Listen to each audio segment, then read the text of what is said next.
अगर आपने मन बनाया है कोई नया लैपटॉप या डेस्कटॉप कंप्यूटर लेने का, तो आपके सामने दो पॉपुलर ऑप्शन हैं।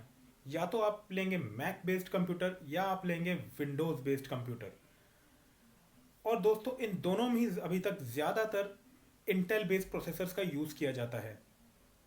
हालांकि एप्पल ने अभी डिक्लेयर किया है रिसेंटली कि वो आर्म बेस्ड प्रोसेसर यूज़ करेगा, लेकिन टिल नाउ दोनों में इंटेल प्रोसेसर यूज़ होते हैं। तो इंटेल प्रोसेसर जब यूज़ होते हैं तो आपने सुना होगा कि इस लैपटॉप के अंदर i3 लगा है, इसके अंदर i5 लगा है, इसके अंदर i7 लगा है, i9 लगा है। तो क्या होता है ये सब i3, i5, i7, i9? क्या डिफरेंसेस हैं इनमें? क्या इनमें सिर्फ स्पीड का डिफरेंसेस है या क्या कुछ और डिफरेंसेस भी हैं?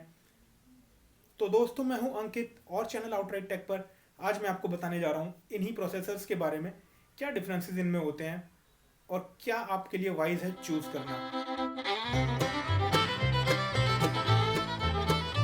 तो सबसे पहली बात, i3, i5, i7 या i9, इनका मतलब ये कतई नहीं है कि इसके अंदर 3, 5, 7 या 9 कोर प्रोसेसर्स लगे हुए हैं।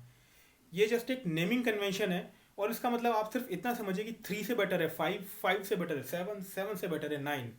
i3 होता है डुअल कोर, i5 और i7 होते हैं क्वाड कोर प्रोसेसर्स, और i9 होता है ऑक्टा कोर या 10 कोर प्रोसेसर।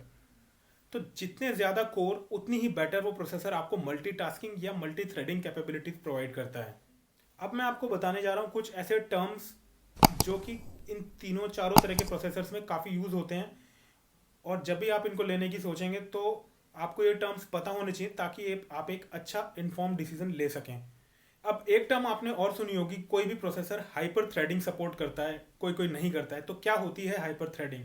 हाइपर थ्रेडिंग का मतलब होता है कि एक प्रोसेसर अपने कोर्स को डबल कर सकता है लॉजिकली, फिजिकली नहीं, जस्ट लॉजिकली। सो अगर कोई डुअल कोर प्रोसेसर है जैसे कि i3, तो वो logically as a quad core processor काम कर सकता है। इससे मल्टीटास्किंग में काफ़ी मदद मिलती है ऑपरेटिंग सिस्टम को। लेकिन ये जरूर ध्यान रखें कि ये जस्ट एक लॉजिकल सिग्रेगेशन होता है। फिजिकली ये अभी भी डुअल कोर होता है और एक्चुअल क्वाड कोर के जितना परफॉर्म नहीं कर पाता है। नेक्स्ट आ जाती है क्लॉक स्पीड। किसी भी प्रोसेस की क्लॉक स्पीड को मेगा हर्ट्ज में मेजर किया जाता है, और जितनी ज़्यादा ये क्लॉक स्पीड होगी उतना ही ज़्यादा उस प्रोसेसर का कोर तेज रन कर पाएगा। नेक्स्ट आ जाता है टर्बो बूस्ट। टर्बो बूस्ट क्या होता है? तो जब कोई भी प्रोसेसर आइडल होता है या कूल डाउन मोड में होता है तो वो अपनी कोर स्पीड को या क्लॉक स्पीड को बूस्ट कर सकता है, तेज कर सकता है। तो ऐसी कैपेबिलिटी को हम कहते हैं कि वो प्रोसेसर टर्बो बूस्ट कर सकता है।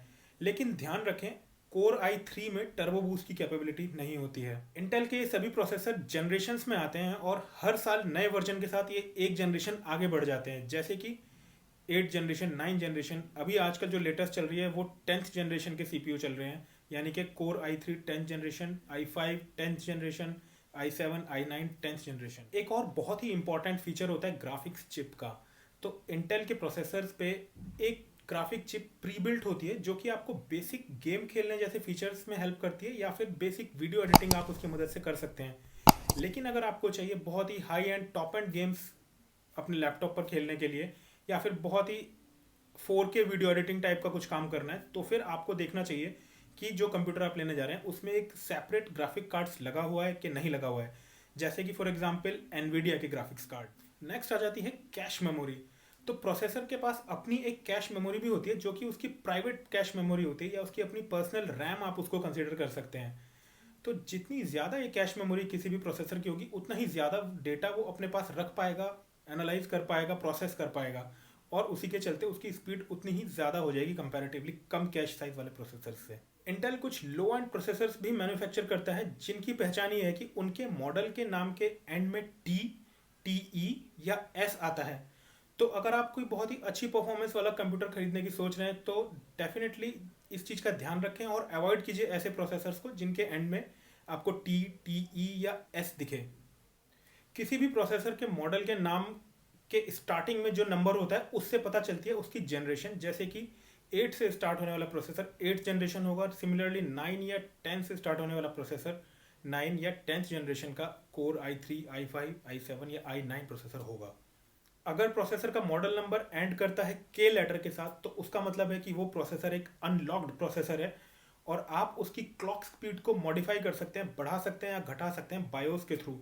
और ऐसा करके आप उसकी परफॉर्मेंस को इंक्रीज या डिक्रीज कर सकते हैं। किसी भी प्रोसेसर का मॉडल नंबर और बहुत सारे लेटर्स के साथ एंड हो सकता है, जैसे कि ये सब, और इनका मतलब होता है अगर वो एंड होता है यू से तो वो एक अल्ट्रा लो पावर का प्रोसेसर है, अगर वो होता है एंड वाई से तो वो एक लो पावर का प्रोसेसर है, अगर वो एंड होता है टी से तो वो एक पावर ऑप्टिमाइज प्रोसेसर है, और अगर वो एंड होता है क्यू से तो वो एक क्वाड कोर प्रोसेसर है। अगर ये एंड होता है एच से तो इसका मतलब है एक हाई परफॉर्मेंस ग्राफिक्स वाला सीपीयू है, और अगर ये एंड होता है जी से तो इसका मतलब होता है कि ये एक डिस्क्रीट ग्राफिक्स वाला प्रोसेसर है। So as per my suggestion, अगर आपकी रिक्वायरमेंट है जस्ट एक ब्राउजिंग करने के लिए आपको कंप्यूटर लेना है, या बेसिक टास्क करने जैसे वर्ड एक्सेल पावर पॉइंट करने के लिए लेना है, तो आप ले सकते हैं i3 प्रोसेसर वाला कंप्यूटर। अगर आपकी रिक्वायरमेंट कुछ ऐसी है कि आप गेम्स खेलना चाहते हैं प्लस कुछ बेसिक वीडियो एडिटिंग भी करना चाहते हैं, तो आप एक i5 वाला प्रोसेसर ले सकते हैं। और अगर आपकी रिक्वायरमेंट उससे भी ज़्यादा कुछ है कि आपको हाई एंड गेम्स खेलने हैं, या फिर आपको बहुत ही ज़्यादा हाई एंड वीडियो एडिटिंग करनी है, 4K वीडियो एडिटिंग करनी है, तो आप ले सकते हैं एक कोर i7 वाला प्रोसेसर, या उससे भी ऊपर अगर आपको कुछ और चाहिए टॉप नॉच परफॉर्मर तो आप ले सकते हैं कोर i9 वाला कंप्यूटर। दोस्तों, अगर वीडियो आपको अच्छा लगा हो तो प्लीज़ मेरे चैनल को सब्सक्राइब कीजिए और दबा दीजिए नोटिफिकेशन बेल वाला आइकन, ताकि आपको मिलते रहे एकदम लेटेस्ट अपडेट्स जैसे ही मैं वीडियो अपलोड करूं। और अगर आपको कोई भी क्वेश्चन हो प्रोसेसर से रिलेटेड, कंप्यूटर से रिलेटेड, बाइंग ऑप्शंस क्या हैं, आप उनके बारे में कोई जानना चाहते हैं, तो कमेंट्स में लिखकर आप मुझसे पूछ सकते हैं, मैं उनको आंसर करने की कोशिश करूँगा। अभी के लिए बाय, फिर मिलेंगे जल्दी ही।